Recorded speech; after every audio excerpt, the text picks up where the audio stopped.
Los oficios del olvido.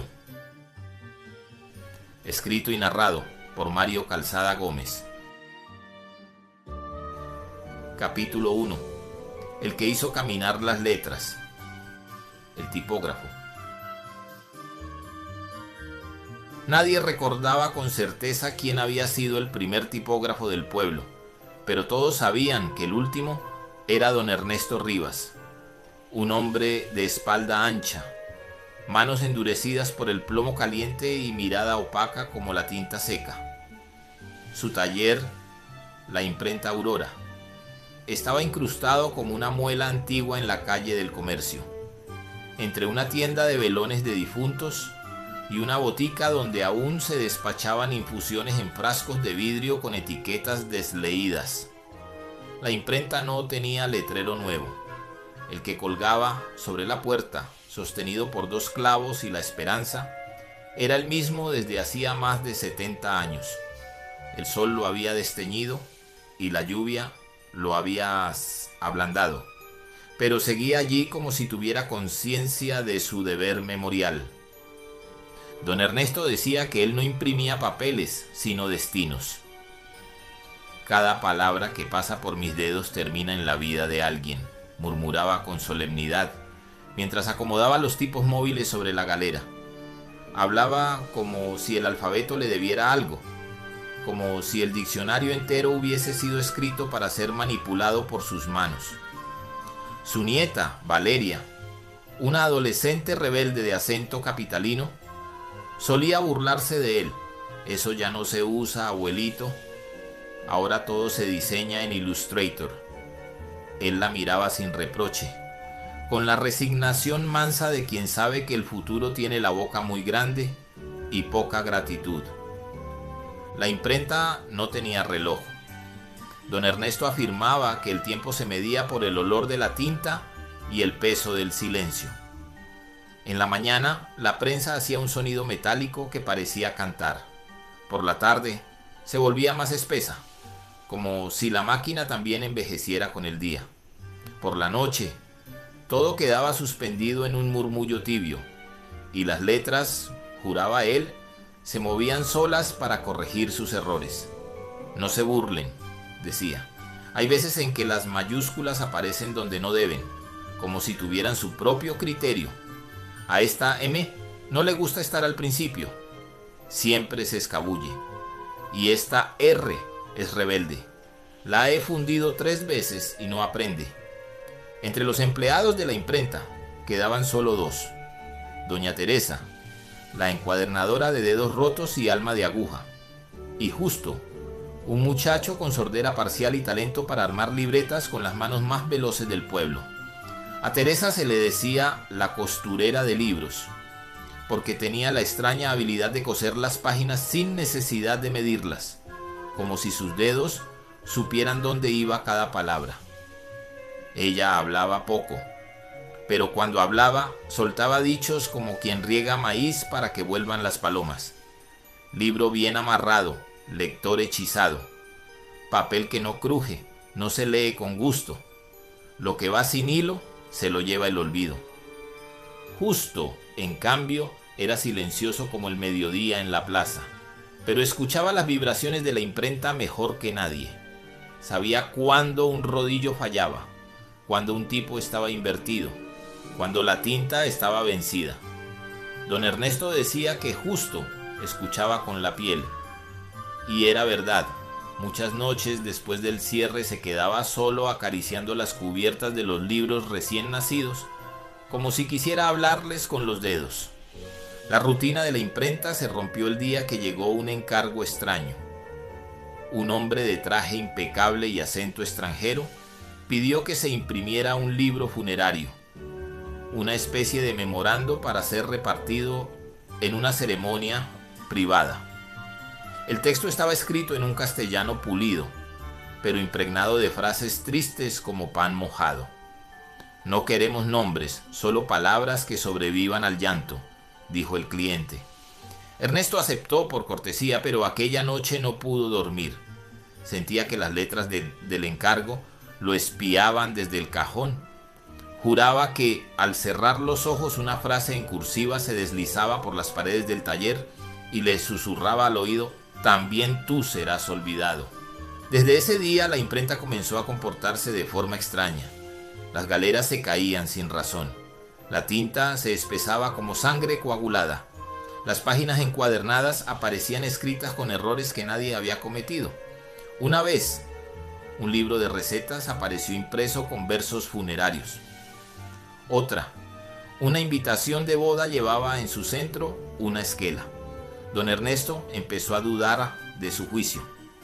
Quizá ya no estoy viendo bien, pensaba, pero justo le escribió en una hoja: la imprenta está llorando. Fue entonces cuando comenzaron las visiones. Ernesto aseguraba ver a su maestro, don Calisto, fallecido hacía 40 años, sentado junto a la prensa, afilando con paciencia una cuña de madera. Una noche lo oyó susurrarle: las letras mueren cuando nadie las compone a mano. Y al girar no había nadie. A la mañana siguiente encontró una galera con su nombre completo impreso en letra gótica, como en una lápida. Nadie la había armado. Nadie reconocía la fuente. Pero a pesar del miedo, don Ernesto no se detuvo. Continuó imprimiendo edictos, volantes, poemas para escolares, boletines parroquiales y carteles para bingos. Porque si algo tenía claro, era que mientras alguien necesitara una letra bien puesta, su oficio seguiría respirando. Valeria Rivas no era como las muchachas del pueblo. Había nacido allí, sí, pero la ciudad se le había metido en los huesos como una fiebre persistente.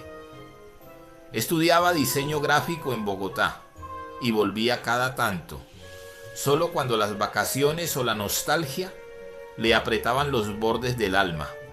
Decía que la tipografía manual era romántica pero obsoleta, que el futuro estaba en la nube y que las manos manchadas de tinta eran el vestigio de un pasado que debía ser documentado, no vivido. Aún así, cada vez que entraba a la imprenta Aurora, algo en su cuerpo temblaba, como si los dedos reconocieran una patria antigua que ya no sabían nombrar. Una tarde de julio, Valeria decidió quedarse más de lo previsto. Su tesis de grado trataba sobre los oficios en extinción y había escogido a su abuelo como su objeto de estudio, aunque no se lo dijo. «Quiero grabarte mientras trabajas», le propuso con voz dulce, cámara en mano.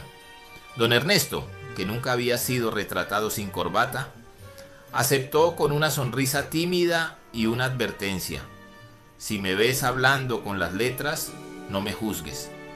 Ellas también tienen su carácter». Durante semanas la muchacha grabó cada gesto del viejo: cómo alisaba el papel antes de imprimirlo, cómo elegía con cuidado los tipos, cómo olía la tinta antes de usarla, como si pudiera adivinar su estado por el aroma. Pero lo que más le llamó la atención fue cómo hablaba con los objetos. «Tú ya no sirves», le decía a una Q ladeada. «No me falles otra vez», murmuraba a la manivela de la prensa. Y una noche incluso lo oyó susurrar: «Clara, dame luz».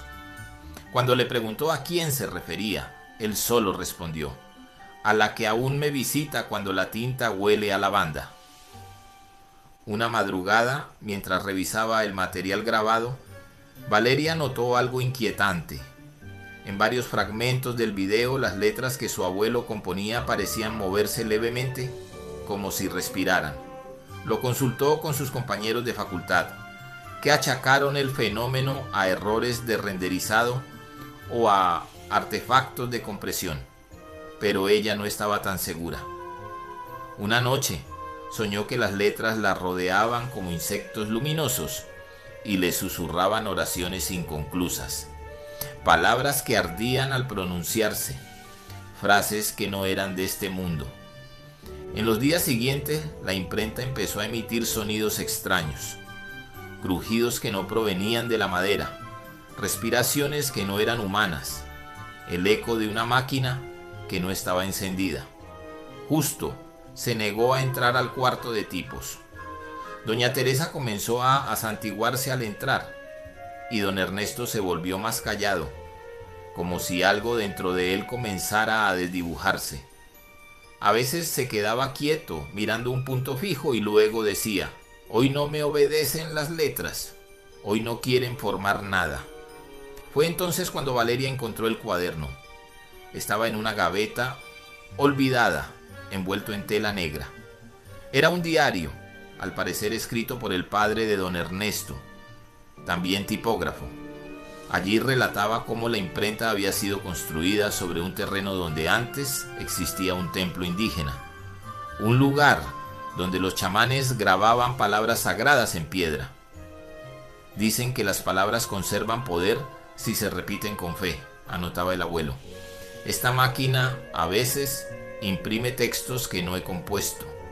No sé si soy yo o si es ella la que recuerda. Valeria, entre la incredulidad y el temor, decidió continuar grabando. Quería registrar el momento exacto en que lo intangible tocaba lo tangible. Una madrugada, mientras editaba los archivos, notó una frase que no había sido pronunciada por nadie. No somos letras, somos memorias aún vivas. Lo repitió en voz baja, sintiendo que algo dentro de ella se quebraba. Esa misma noche, don Ernesto no regresó a casa. Lo encontraron al día siguiente sentado frente a la prensa, con los ojos abiertos y una sonrisa extraña. En sus manos tenía un pliego recién impreso. No había sangre, ni sudor, ni signos de lucha. Solo ese papel con una frase impresa en tipografía gótica. La última letra se ha ido, pero aún resuena en quien la nombró.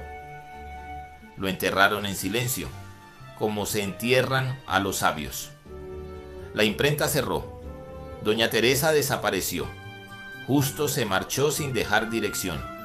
Valeria volvió a Bogotá llevando consigo las grabaciones, el cuaderno y una herida que no sabía describir. Dicen que ahora diseña tipografías inspiradas en los tipos de su abuelo y que a veces, sin razón alguna, sus diseños cambian solos mientras duerme. Dicen también que uno de sus afiches fue impreso en una galera que ya no existe y que en su reverso apareció un mensaje en relieve: Ernesto aún compone desde el otro lado. A nadie le sorprendió que don Ernesto partiera sin estridencias, como un punto final que cae donde debe caer. Lo que sí estremeció a todos fue lo que reveló la autopsia que Valeria, empeñada en entender los silencios, solicitó discretamente. Los pulmones de su abuelo estaban endurecidos como cartón mojado, los riñones agrietados como la tierra seca de agosto, y su sangre contenía niveles de plomo incompatibles con la vida. Intoxicación crónica por metales pesados, leyó ella con la voz atorada. Nadie lo había advertido, porque nadie quería ver que el oficio también mataba. La tinta que había amado, el plomo que había moldeado, las planchas que había besado con sus dedos 1000 veces al día. Todo aquello que había significado su existencia era lo mismo que lo había estado deshaciendo por dentro, en un silencio químico y constante, como si las letras le cobraran el precio de la eternidad que él les había concedido. El cuerpo de don Ernesto era ya un cuerpo tipográfico, duro, quebrado, manchado para siempre por lo que había servido. Cuando Valeria regresó al pueblo con los resultados en la mano, la imprenta ya estaba cerrada y en ruinas. Unos niños la habían saqueado buscando cosas antiguas, pero lo único que encontraron fue una figura pequeña de plomo en forma de E, minúscula, que no quisieron tocar porque ardía, aunque estaba fría. El lugar había comenzado a ser devorado por la humedad, como si lo habitara una culpa imposible de ventilar. En la esquina donde antes se alineaban las cajas tipográficas, ahora crecían hongos. La prensa estaba detenida como un animal dormido que ya no soñaba. Solo quedaba una vela encendida, sostenida por una figura de yeso que nadie recordaba haber colocado. Valeria, al entrar, sintió que el aire estaba cargado de algo más espeso que la tristeza. Era la presencia de lo no dicho, de lo impreso en silencio, de lo que nunca fue publicado. Esa noche soñó con su abuelo. Él caminaba sobre un sendero de letras que flotaban en el aire. A cada paso las letras se encendían, como si activara memorias dormidas. «No te quedes solo en lo bonito, Valeria», le dijo sin mover los labios. El oficio también dolía, también mataba, pero lo hicimos porque sin palabras no hay quien escuche el alma. Luego desapareció entre una nube de signos de puntuación que se desarmaban como mariposas de plomo. Despertó llorando y con una idea fija: contar esa historia no como homenaje plano, sino como advertencia amorosa. Su tesis se convirtió en un documental artesanal, donde no editó los errores ni pulió las tomas mal enfocadas. Quería que se sintiera el ruido de fondo, la tos de don Ernesto, el chasquido de la prensa, el suspiro de Justo. No buscaba aplausos, sino eco, un eco largo que cruzara generaciones. El video se viralizó sin que ella lo buscara. Tipógrafos retirados, encuadernadores, viejos imprenteros de pueblos apartados comenzaron a escribirle, a mandarle fotos de sus manos agrietadas, de sus talleres cubiertos por el polvo de los años. Uno de ellos le dijo: «Yo también me muero un poco cada vez que la tinta se queda quieta».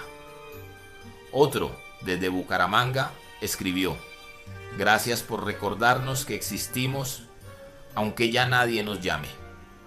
Pero lo más extraño ocurrió meses después. Un día, Valeria recibió por correo un paquete sin remitente. Dentro había una galera antigua, intacta, con tipos móviles acomodados perfectamente.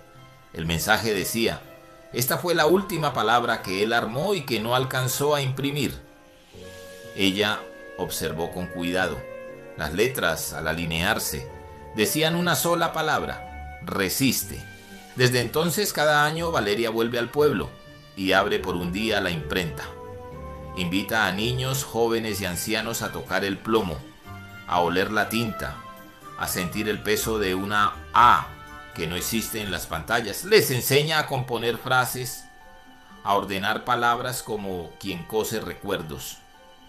Y antes de cerrar, imprime una hoja con una frase de su abuelo. La pega en la puerta de entrada y la deja allí hasta que el viento o el tiempo la arranquen. Dicen que en las noches en que hay luna llena y el aire huele a lavanda, la prensa vibra sola y deja caer una hoja en blanco, como si Ernesto aún esperara la próxima palabra.